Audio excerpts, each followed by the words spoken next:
Did you know the U.S. military spends more than the next 10 countries combined? That includes major powers like Russia, China, and India. It's not just a little more, it's a lot. For 2023, the military budget was a freaking $853 billion.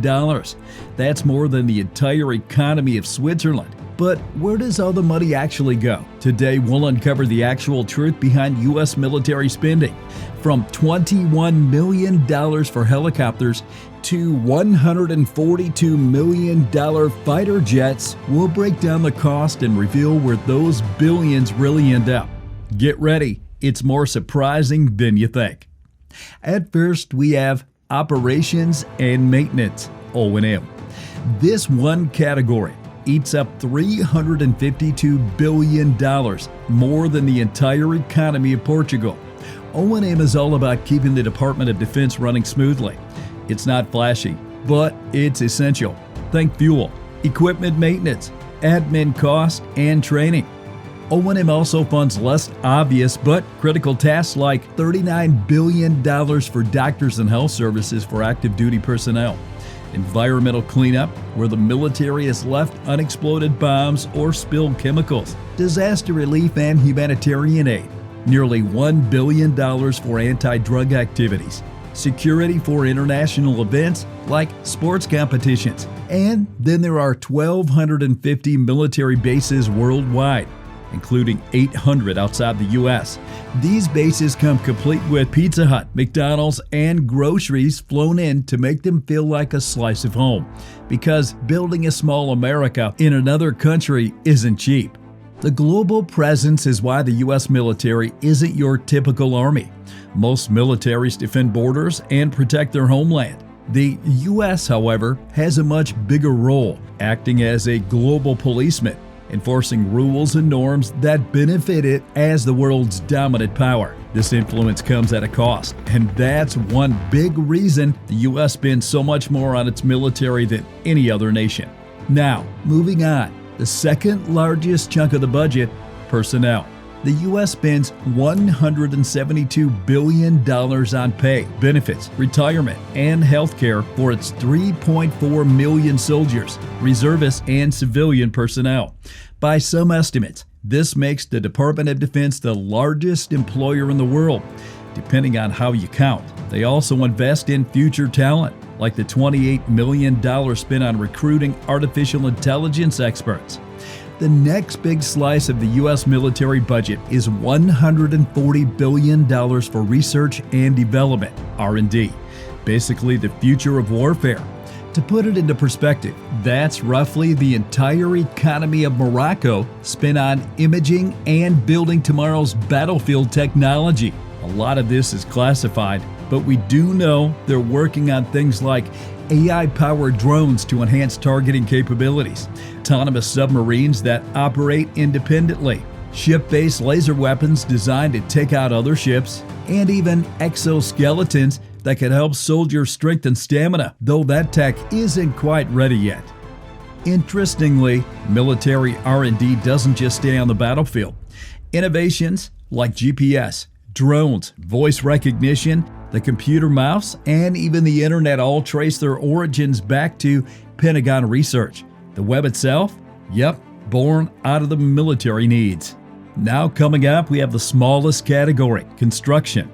Though at $19 billion, it's hardly tiny. This funds new facilities like $85 million for jet fuel tanks in Japan for Pacific operations, or $75 million for a new support facility in California.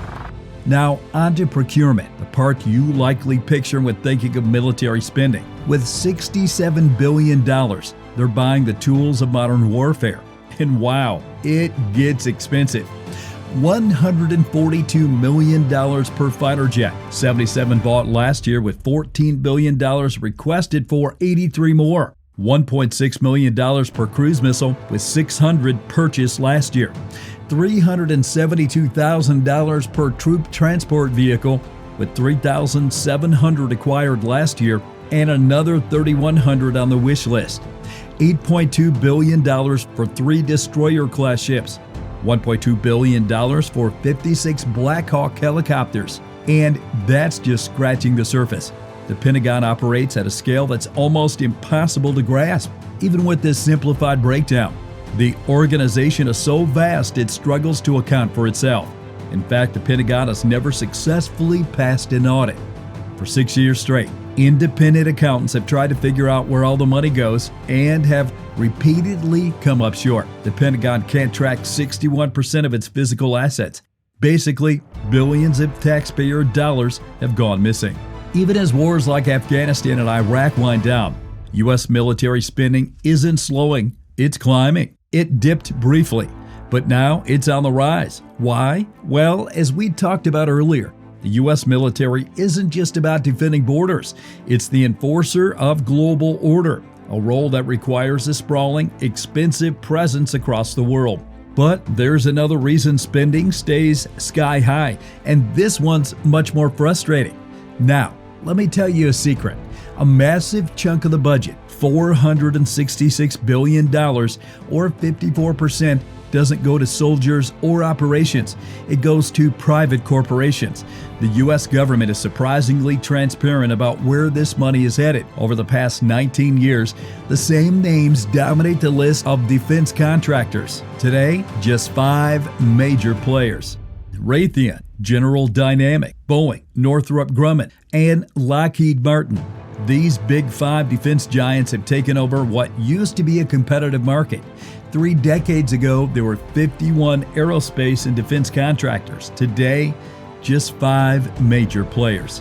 The near monopoly creates some serious problems. With limited competition, the Pentagon is often forced to accept whatever price these companies set. Take the Stinger missile, for example. It used to cost $25,000. Now, nearly $500,000. That's a price jump of over 16 times. That's something you can explain with inflation alone. Defense contractors have a long history of charging the government way more than they should, and with little competition, they get away with it. When one company produces something with no rivals, they can name their price, add corruption, waste, and fraud, and costs skyrocket. For example, a contractor like KBR overcharged by 30 to 40% for dining hall services overseas. Boeing once billed the Pentagon $3,357 for a ball bearing that could have been sourced for just $15.42.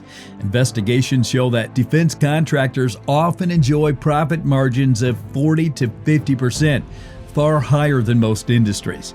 Much of these profits go to executives and lobbying. Defense companies spend millions influencing lawmakers to maintain high military spending.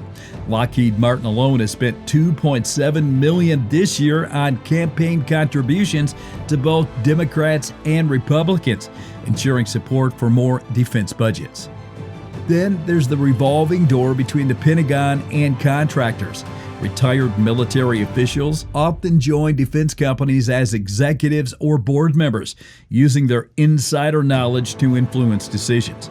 In 2022 alone, 672 Pentagon employees moved into roles with major contractors.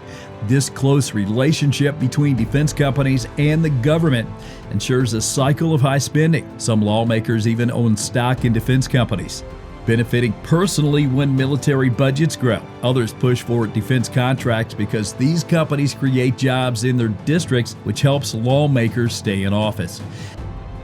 Senator Roger Wicker, for instance, often calls for more defense spending.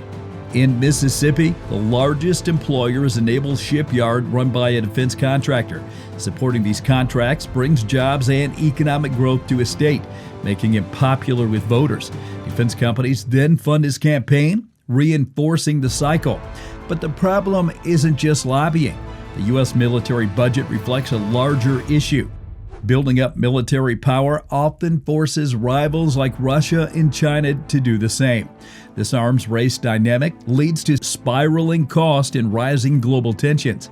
Nearly half of the U.S. discretionary budget goes to defense, while only 1 to 2% is allocated to diplomacy. Military spending is seen as faster and more powerful, while diplomacy takes time and doesn't generate profits. This imbalance raises questions about whether this spending truly makes the nation more secure. So what do you think? Is this massive military spending justified, or does the system need a rethink?